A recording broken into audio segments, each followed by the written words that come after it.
banyak orang. Dari kemarin Anda bekerja sama dengan kami TNI dan Polri. Kami Polri dan TNI adalah bagian dari masyarakat semua. Jangan teman-teman, jangan lakukan pelemparan ke kami. Kami bagian dari warga masyarakat juga. Keluarga kami dan keluarga kita sama-sama.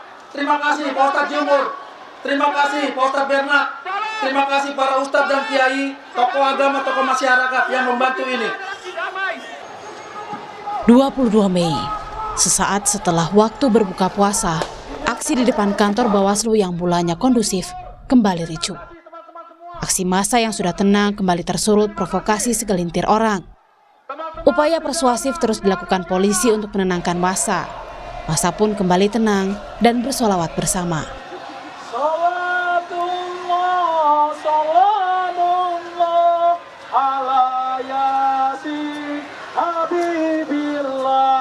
Terima kasih teman-teman semuanya. Ini hanyalah sebagian peristiwa unjuk rasa yang terjadi di ibu kota pada Selasa 22 Mei kemarin.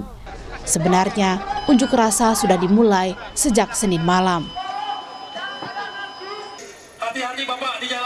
Saling bersalaman, para pengunjuk rasa pada 21 Mei 2019 di depan kantor Bawaslu Jakarta membubarkan diri sekitar pukul 8:30. Unjuk rasa berakhir dengan kondusif. Namun sekitar pukul 11 malam sekelompok massa berusaha memprovokasi petugas dan merusak security barrier. Sejak Selasa dini hari, kericuhan terjadi di beberapa titik. Massa lain muncul di sekitar kawasan Petamburan, melempari asrama Brimob dengan bom molotov, membakar mobil pribadi yang terparkir, dan bus Brimob. Sedikitnya 11 mobil rusak dan 14 lainnya hangus terbakar. Kericuhan terus berlanjut hingga Selasa pagi. Polisi pun terpaksa menghalau massa yang mulai bertindak anarkistis sesuai prosedur. Polisi juga telah menetapkan 257 pelaku kericuhan sebagai tersangka. Kapolri Jenderal Tito Karnavian menegaskan para pelaku melakukan kericuhan atas perintah seseorang dan mendapat bayaran. Polisi pun hingga kini masih mendalami siapa dalam kericuhan 21 Mei malam hingga 22 Mei dini hari. Yang TKP-nya ada 3 ya. Yang pertama adalah di Bawaslu, kemudian yang kedua di daerah Petamburan, dan yang ketiga adalah di Gambir, ya, di Gambir.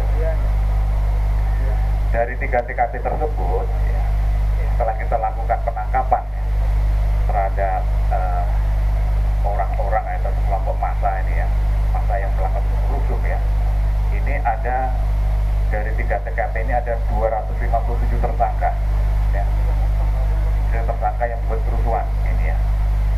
Jadi untuk di Bawaslu sendiri itu ada 72 tersangka. Kemudian di Petamburan ada 156 tersangka. Yang diamankan ini kita lihat termasuk yang depan Bawaslu, ada juga yang diamankan, juga ditemukan di mereka amplop uang yang berisi uang, totalnya lebih kurang hampir 6 juta, yang terpisah amplop-amplopnya, karena mereka mengaku ada yang membayar. Dan kemudian kita melihat juga, mohon maaf, sebagian dari pelaku yang melakukan aksi anarkis ini juga memiliki tato. Kapolri Jenderal Tito Karnavian juga memaparkan soal kaitan korban yang disebut meninggal dalam unjuk rasa dengan penangkapan sejumlah orang bersenjata api. Polisi masih menyelidiki penyebab kematian sejumlah korban tersebut. Dan kemudian orang selain yang diamankan, ada juga yang meninggal dunia. Sedang kita pelajari penyebabnya karena apa. Karena beberapa hari sebelumnya, dalam waktu seminggu ini, dari Polri juga sudah melakukan penangkapan terhadap sejumlah orang berikut senjata api yang bertujuan untuk membuat kerusuhan di tanggal 22. Ini sudah diamankan. Ini paling tidak ada 6 orang yang sudah diamankan. Senjata apinya. Saya tunjukkan di sini.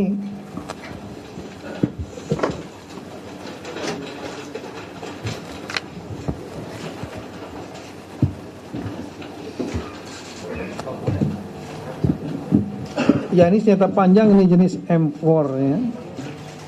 Ya.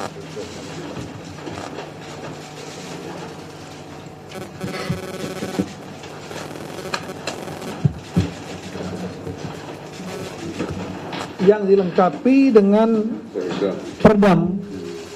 Dilengkapi dengan peredam. Ini kalau ditembakkan suaranya tidak kedengaran, ya. Nih. Kemudian juga dilengkapi dengan tanpa pisir. Ini artinya bisa dipakai untuk teleskop, untuk sniper. Kita sudah memang mendapat informasi bahwa akan ada rencana pada saat aksi tanggal 22 yang akan melakukan aksi penembakan dan kemudian termasuk penembakan terhadap massa, ya,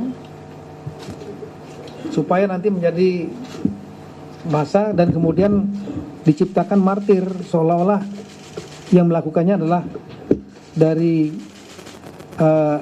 aparat, sehingga timbul kemarahan publik dengan menjadi martir untuk pembenar langkah-langkah berikutnya.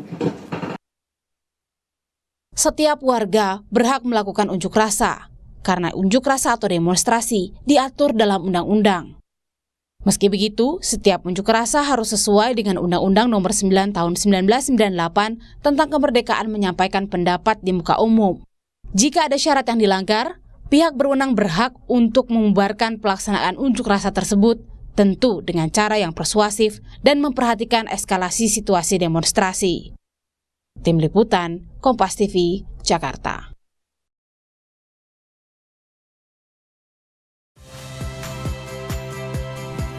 Saya Harjuno Pramendito. Saksikan program-program Kompas TV melalui siaran digital, pay TV, dan media streaming lainnya. Kompas TV, independen, terpercaya.